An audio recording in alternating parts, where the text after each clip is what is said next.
Hello, everyone, and welcome to Really Old Movies. I'm your host, Harrison Scullin, and today I'll be discussing Juno and The Paycock from 1930, directed by Alfred Hitchcock.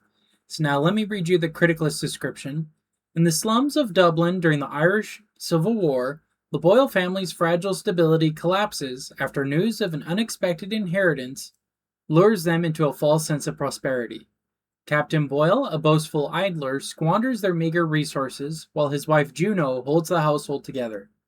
When the fortune proves illusory, the family faces ruin, betrayal, and tragedy. Alright, so now let me share you my thoughts on the plot. So, the plot, I gave it a 1 out of 5. I think the idea was really interesting. I just thought the execution of it wasn't done very well. I didn't know a lot about the Irish Civil War. I just know about Northern Ireland and regular Ireland. So it was interesting seeing that dynamics and, the characters hearing the people outside with the machine guns and whatnot. And I think they were Tommy guns, if I'm not mistaken. But all that to say, that was an interesting idea. I just wasn't a fan of the execution. I'm not going to lie, I was kind of bored by the end, which is crazy, but I'll be honest, I really was. So, because of that, I gave the plot a 1 out of 5. Okay, the acting. I gave it a 2. I thought it was over the top. Wasn't a huge fan of it. Some of the characters were interesting, for sure, but I don't know. It was just a little too melodramatic, over the top for me. I was not a fan of it. And that's why I gave it a 2. All right, set design.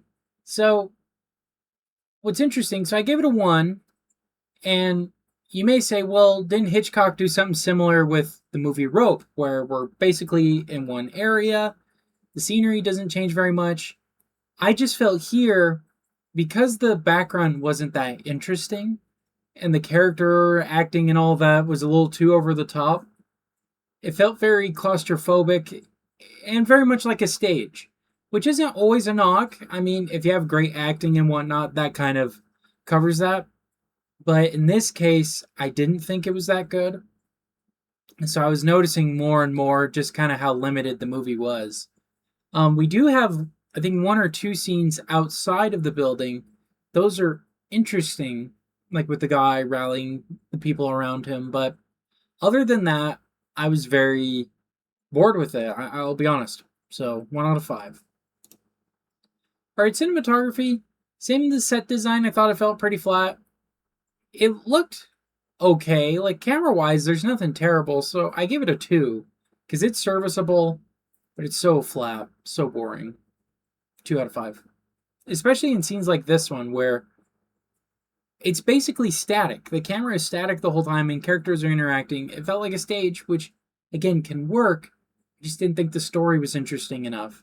And so I noticed a lot of that more technical stuff a lot more. Okay, music. So this is the scene I was talking about where we're outside for a bit. Music-wise, there isn't really any, and that was not uncommon in this time. This is 1930 when the film came out. Sound is a brand new technology. They haven't really synchronized scores quite yet. It wasn't quite as important as it is now for movies. I give it a 2.5 for that reason. I think it could have benefited it, but I also recognize that this wasn't an uncommon practice at the time. So because of that, give it 2.5 out of 5. All right, so overall, that my score is a 1.7 out of 5, which I think I'll put it at a 1.5 out of 5 on Letterboxd, and then that makes my critic list percentage at 28%. So now let me break down my critic list score. Graphic language. There's some mild language. I was actually surprised how much more so, because I know in England they didn't have the same Hays Code or production code that we did in America. So they were a little bit more free with their language here. But it's very mild language, for sure. Like, there's not an F-bomb or anything like that. Violence. There is some violence, but all of it is done off camera. You hear firing squads outside, you hear people die, like characters go off screen, and then we hear about them dying, but we don't actually see anything. The closest we get is just gunshots outside a window. That's it. So very tame, but still disturbing. Nudity, sexual content, none. Political bias. I'm not sure if this is a left or a right thing, but this movie's all about the Irish Civil War and the fight for independence from the United Kingdom. So again, your mileage may vary. Um, but this is a very political message. But what this film is showing is kind of the downside of it. So maybe more loyal to the British. Um, I can't remember if this is a book or a play, Juno and the Paycock. I'm pretty sure it's a play. So I would have to see more. Um, but knowing that it's Hitchcock and he's British and whatnot, it's probably more geared towards loyal to the United Kingdom. All right. Now, as far as family friendly, yeah, I think it is. I don't know if kids would be interested per se, but there's nothing gratuitous or violent or anything like that. They'd be perfectly fine watching it. Entertainment value, I'll be honest, not really. I was fairly bored by the end, and so would I recommend this movie? Again, like with the last one, Pleasure Garden, only for diehard Hitchcock fans. Um, Again, this isn't the kind of film you think of when you think of Alfred Hitchcock. You think of his more thriller, more psychological horror, that kind of thing.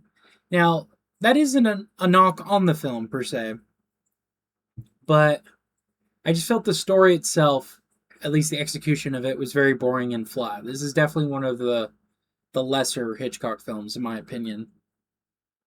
So I wish we could have had a little bit more interesting scenes, because like in Rope, right? It's a one basically one continuous shot.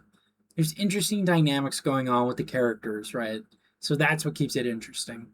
And I think that was the biggest flaw here is the characters were just a little too over the top, and I didn't like that. So yeah, overall, I do not recommend this movie. All right, well, those are my thoughts on Juno and the Paycock from 1930, and that concludes today's movie review.